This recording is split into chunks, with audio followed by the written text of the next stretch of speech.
అపోస్తలుడైన పౌలు గలతీయులకు రాసిన పత్రిక 6వ అధ్యాయం.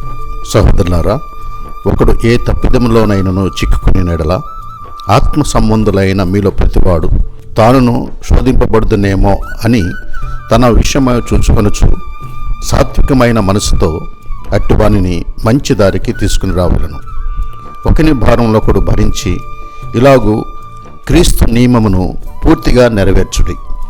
ఎవడైనను వట్టివాడై ఉండి తాను ఎన్నికైన వాడనని ఎంచుకుని నేడల తన్ను తానే మోసపరుచుకొనును.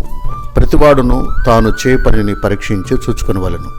అప్పుడు ఇతరుని బట్టి కాక తనను బట్టి అతనికి అతిశయము కలుగును. ప్రతివాడును తన బరువు తానే భరించుకొనవలను గదా.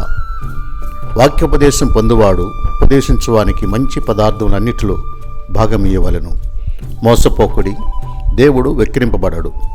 మనుషుడు ఏమి విత్తునో ఆ పంటనే కోయును.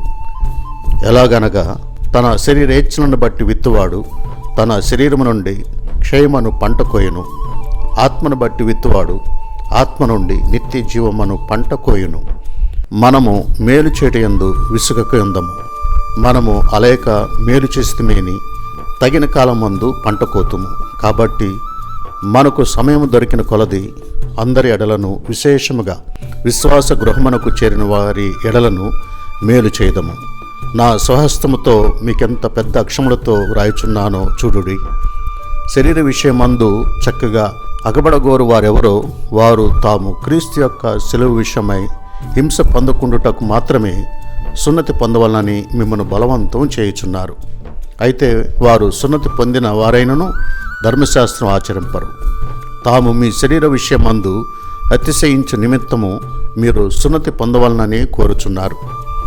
అయితే మన ప్రభు అయిన యేసుక్రీస్తు శిలువయందు తప్ప మరి దేని యందును అతిశయించుట నాకు దూరమవునుగాక.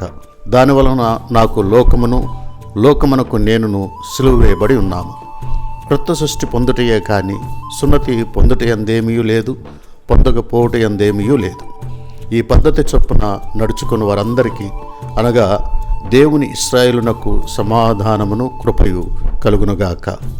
నేను యేసు యొక్క ముద్రలు నా శరీరమందు ధరించి ఉన్నాను.